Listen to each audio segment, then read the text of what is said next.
या जगाच्या मालकाची लीला अशी श्रेष्ठ आहे, जर तुम्ही देवाची भक्ती केली, तुम्ही जगाच्या मालकावरती प्रेम केलं, तर मातीत बसलेल्या माणसाला खुर्चीत बसवण्याचं सामर्थ्य या जगाच्या मालकाकडे.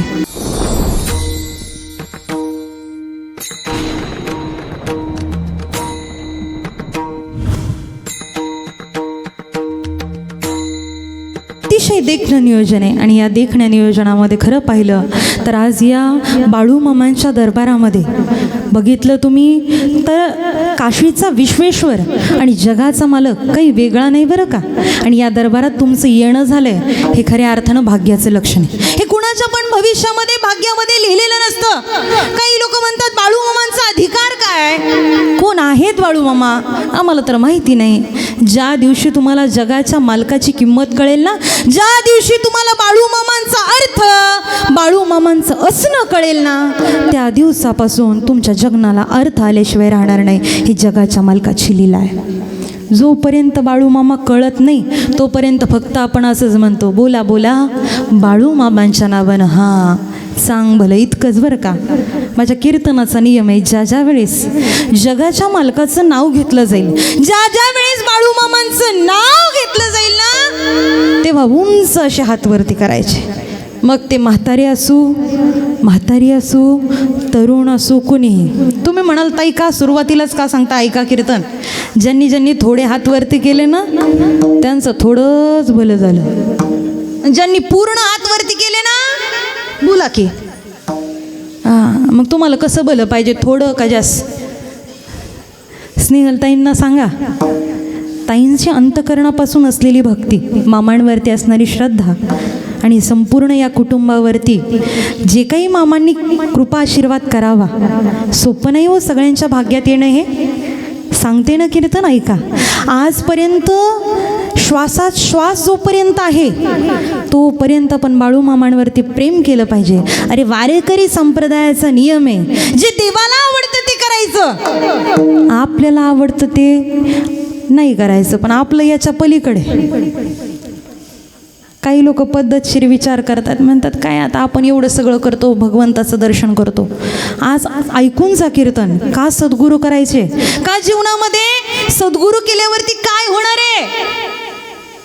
जगाचा चालक मालक श्री संत सद्गुरू आदमापूर निवासी बाळूमामा इथं स्थानापन्न झालेत. बघा ना बाळूमामांच्या मूर्तीकडं काय सांगितलंय संतांनी, डोळे तुम्ही घ्या रे सुख, डोळ्यानं त्या भगवंताचं मुख पहा. अरे बाळूमामांच्या दरबारात गेलेला एकही व्यक्ती आजपर्यंत रिकाम्या हाताने आले नाही.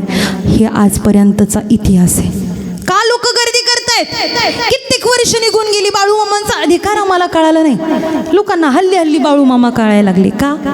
कारण की जगाच्या मालकानं सगळ्यांच्या ताटामध्ये भरभरून दिले. कोण आहेत बाळूमामा, काय आहे बाळूमामांच्या लीला, ऐकायच्यात नाही ऐकायच्यात. चला विठ्ठल विठ्ठल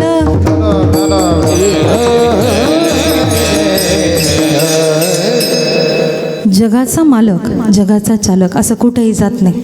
ही भूमी पवित्र आहे, ही जागा पवित्र आहे आणि या जागेवरती साक्षात जगाचा मालक आलेला आहे. तो जगाचा मालक ज्याच्याकडे जातो ना आयुष्यात त्याला काहीच कमी पडू देत नाही. तुम्हाला सांगेल मी कीर्तन ऐका. मावशी आजपर्यंत आम्ही देवाची भक्ती केली पण तो देव आमच्या घरामध्ये आला नाही.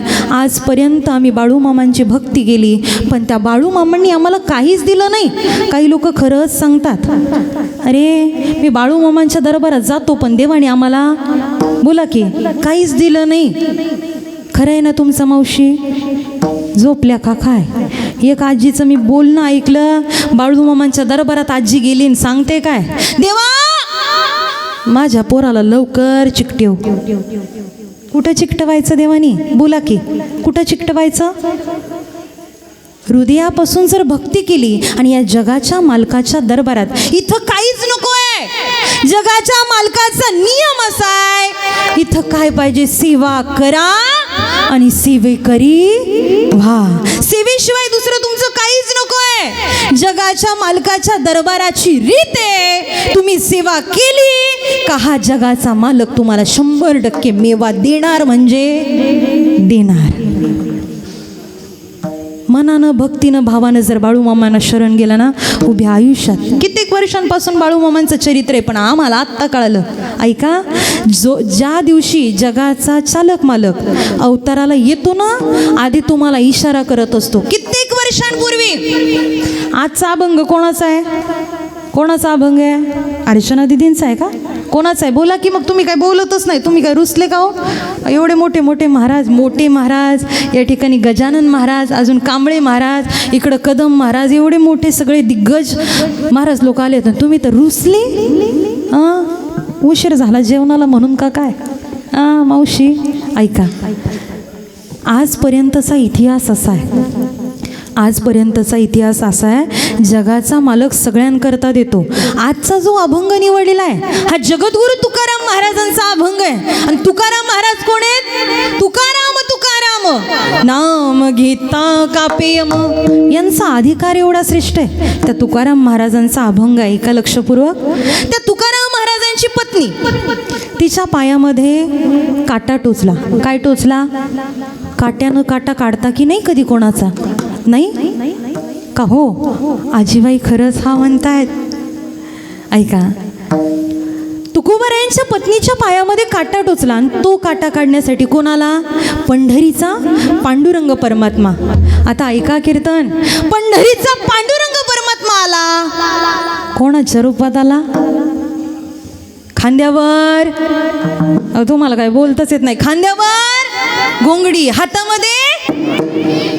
कित्येक वर्षांपूर्वी मामांनी सांगितलं, पंढरीच्या मालकानं सांगितलं, या मृत्यू लोकामध्ये एका बाळू धनगराच्या रूपामध्ये या सर्वांचं होणारा संसार सुखाचा करण्याकरता मी बाळू धनगराच्या रूपात जन्माला येणार आहे. पण आम्हाला तेव्हा कळालं, तेव्हा आम्ही नेमकं मोबाईल सायलेंट करून झोपलो होतो. नाही कळालं आम्हाला. भगवंत अवताराला येण्याआधी आपल्याला थोडीशी कल्पना देतात. नाही आम्हाला कळालं. आम्हाला कधी कळालं सांगू का? ज्या दिवशी आमची शेजारची काकू म्हणली ना, गं खरंच त्या बाळूमामांचं लई सत्व आहे.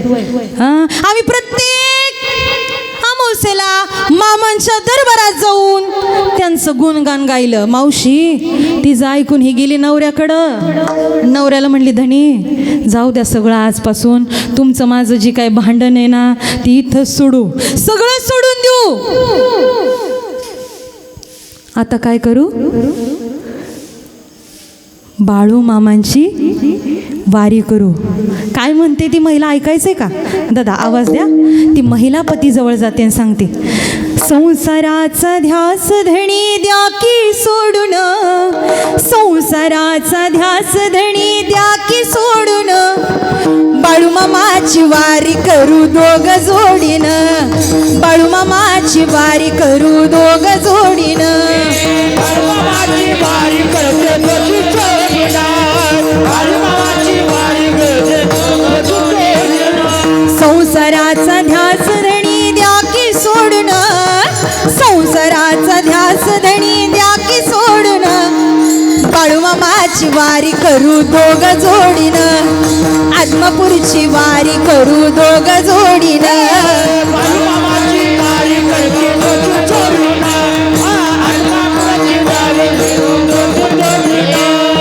कोल्हापूर जिल्ह्यात बुदरगड तालुक्यात, कोल्हापूर जिल्ह्यात बुदरगड तालुक्यात बसली मामा जाऊन या तिथं थाटात, बसली मामा जाऊन या तिथं थाटात. संसाराचं ध्यास धणी द्या की सोडून, संसाराचं ध्यास धणी द्या की सोडून, आदमापूरची वारी करू दोघ जोडीन, आदमापूरची वारी करू दोघ जोडीन. आदमापूरची वारी करू दोघ जोडीन, आदमापूरची वारी करू दोघ जोडीन.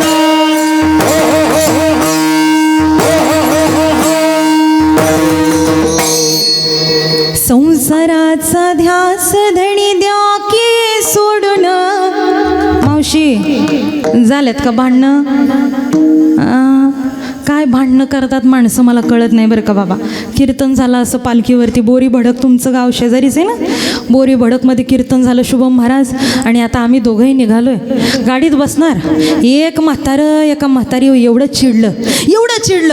का चिडलं ऐका. येताना जोडीनं आणि गोडीनं एका गाडीवर डबल सीट आले, आणि जाताना भांडत बायको रडत गेली. कारण काय ऐका. अख्खं गाव जेवलं आणि ही बाई नवऱ्याला शोधत बसली. नवरा तिकडं जेवून ढेकर देऊन तिच्या पुढं आला. नवरा आपला पोटावनं हात फिरवत ढेकर देत बघू आपली गंगू कुठे. गंगू ही तर गंग्याची वाट बघते. नवऱ्याने सुरू केलं सप्ताह तिच्यावरती. म्हटली काय तुम्हाला अक्कल बिक्कल आहे का नाही. म्हटली मी अख्ख्या गावभर तुम्हाला शोधलं, अख्ख्या पालखीवर शोधलं, आणि तुम्ही इथं होय. अगं गंगे, तुम्हाला पिक्चरची आठवण आली का. तिथली खरंच गंगू होती बरं का. अगं गंगे, अख्खं गाव जेवलं, तुला जेवायची अक्कल बिक्कल. अख्ख्या बाया जेवून घरी उलटल्या, आणि तू अजून इथंच. झाली भांडणं, बाई रडतच गाडीवर बसून गेली. जेवण राहिलं आणि प्रसादही राहिला. विनंती असेल मायबाप, दोघांचा संसार आहे, दोघांनी आयुष्यामध्ये जोडीनं गोडीनं देवाची भक्ती करा, दोघांना जोडीनं संसार करा. आपण जे वागतोय, आपण जे बोलतोय, ते आपली छोटी छोटी लेकरं बघत असतात. आपण भांडतो, आपल्या समोर आपल्या बायकोला शिव्या देतोय, आणि ते आपले लेकरं बघतात.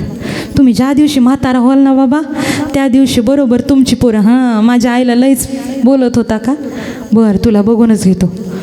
आता पहिले असं होतं, आधी करायचं आणि मागच्यांनी बोला की फेडायचं. आता इथंच करायचं, इथंच फेडायचं, असं आहे. हां, त्यामुळं विनंती असेल मायबाप, आयुष्य जे आहे ना, थोडंसं आयुष्य मिळालेलं आहे, ते भगवंताच्या सानिध्यामध्ये त्याचं गुणगान करण्यात घालवायचं. हे खरं जीवनाचं सत्य आहे. किती लोक आयुष्यात ज्यांचा संसार खरं सुखाचा नव्हता ना, अशा लोकांचा संसार या जगाच्या मालकाने सुखाचा केला आहे. कितीतरी लोक दुःखाने ग्रासलेलीत, कितीतरी लोक त्या ठिकाणी संकटाने ग्रासलेलेत. वारकरी संप्रदायाच्या नियमाप्रमाणे संसार हा दुःखाचाच आहे. संसार दुःखमुळं चोहीकडं इंगळ, सुख पाहता जवा एवढे, दुःख एवढे प्रमाण आहेत, सांगायला वेळ कमी आहे. किती अवघड आहे संसार. बहिणाबाई फार गोड सांगतात, ऐकायचंय का. अरे संसार संसार जसा तवा चुल्यावर,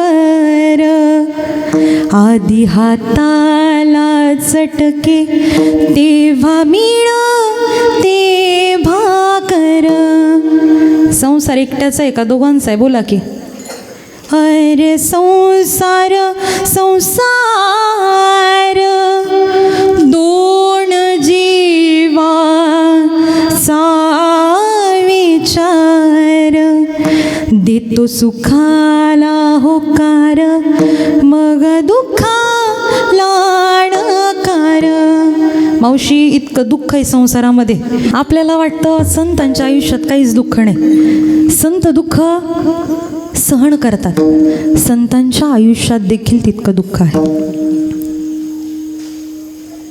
संत जगाच्या पाठीवरती, जगाच्या कल्याणात संतांची विभूती, देह कष्टविती परोपकारी. एवढं दुःख आहे संतांच्या आयुष्यात. लोकांना वाटतं जगाच्या मालकाला सगळेजण थाटामध्ये फिरवतात. अरे हा जगाचा चालक मालक श्री संत आदमापूर निवासी बाळू मामांच्या आयुष्यात सुद्धा लोकांनी असंख्य संकट पेरण्याचे काम केले. आज मी सांगते ना तुम्हाला, आपल्याला असं वाटतं ही लोक आहेत ना, ही लोक फक्त आपल्यालाच वाईट म्हणतात. आज एवढं सुंदर देखणं मंदिर आहे, सगळे कार्यक्रम, आज प्रत्येक कार्यामध्ये अडचणी येतात बरं का. तुमच्या घरामध्ये एखादं कार्य असेल, त्या कार्यात सुद्धा अडचणी येतात. लोकांना असं वाटतं या जगाच्या मालकानं आमच्याच वाटेला का दुःख दिले, सगळे लोक आनंद आहेत. ऐका, पण आपल्याला जसं वाटतं ना तसं नसतं. घरोघरी मातीच्या चुली. आज आपल्या घरामध्ये कर्ज आहे, आपल्याला दुःख आहे, दुसऱ्याचा दरवाजा बंद आहे, तिथं जाऊन बघा, त्यांच्या वाट्याला सुद्धा दुःख आहे, त्यांच्या वाट्याला सुद्धा अडचणी आहेत, त्यांच्या वाट्याला सुद्धा संकट आहेत. विठ्ठल विठ्ठल.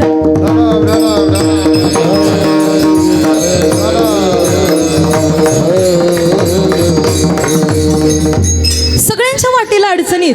तुम्हाला असं वाटतं आपल्याला जे भेटलंय ते भेटलंच पाहिजे, आहे की नाही. जगाचा मालक आहे ना. तुमचा माझा संसार सुखाचा व्हावा, तुमचा माझा संसार सुखाचा व्हावा. अनिकेत दादा, याकरता या जगाच्या मालकानं हे काय केलं, आपल्यासाठी सगळं निर्माण केलं. आम्ही आयुष्य व्यतीत करतोय का गुरु केलं पाहिजे आयुष्यात. कधी जर आदमापूरला गेलात ना, आदमापूरच्या मंदिरामध्ये प्रवेश केला ना, प्रवेश केल्यानंतरनं सांगतात संतांना काय आवडतं ना, आदमापूरला गेल्यानंतर मंदिरात प्रवेश केल्यानंतर बाळू मामांच्या समोर जाण्या अगोदर बाळू मामांच्या मंदिरामध्ये एक वाक्य लिहिलेलं आहे. अध्याय क्रमांक 9 ज्ञानेश्वरीचा उघडा घरी गेल्यानंतरनं ज्ञानेश्वरीच्या 9व्या अध्यायातील ओवी तिथं जगाच्या मालकाच्या मंदिरावरती लिहिलेली आहे. कधी आम्ही ग्रंथ उघडलेत का. जो मी ऐसा समर्थू तो या जगाचा नातू, गगना जैसा साक्षीभूतो तो हे मीच.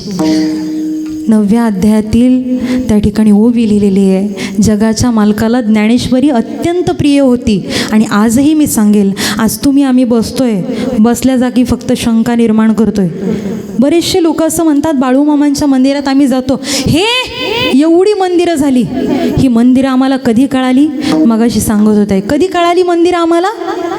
ज्या दिवशी, ऐकताय ना, ज्या दिवशी आम्ही टी व्हीवरती बाळू मामांचं चरित्र बघितलं आणि त्या चरित्रामधून कळालं की बाळू मामांनी एका डॉक्टराचा सुद्धा आजार बरा केला, त्या दिवशी आम्हाला बाळू मामांचं चरित्र कळालं. ज्या दिवशी न्यूज चॅनलमध्ये कळालं बाळू मामांच्या मेंढ्या राखणाऱ्या एका मेंढपालाला या जगाच्या मालकानं किती त्या ठिकाणी स्थानापन्न केलं, किती चांगल्या पदावरती विराजमान केलं. या जगाच्या मालकाची लीला अशी श्रेष्ठ आहे. जर तुम्ही देवाची भक्ती केली, तुम्ही जगाच्या मालकावरती प्रेम केलं, तर मातीत बसलेल्या माणसाला खुर्चीत बसवण्याचं सामर्थ्य या जगाच्या मालकाकडे. आणि जर तुम्ही जगाच्या मालकावरती शंका घेतलीत, जर जगाच्या मालकाला जर तुम्ही नावं ठेवली ना, जगाच्या मालकाच्या ग्रंथामध्ये वर्णन आहे, जो मला हाय म्हणाल त्याला मी हाय, आणि जो मला नाही म्हणाल ना त्याला मी कधीच नाही. मामांनी जर ठरवलं तर खुर्चीत बसलेल्या माणसाला सुद्धा मातीत बसवण्याची ताकद सुद्धा या जगाच्या मालकाकडे. एवढं देणारा भगवंत आहे, पण आम्हाला कळालं नाही. आम्ही फक्त बघतो, चमत्कार बघतो, लीला बघतो. पण ऐका, हा जगाचा मालक घरोघरी केव्हा पोचला, ज्या दिवशी टी व्हीवरची मालिका. ऐकायचं आहे तुम्हाला, किती गोड होता ऐका.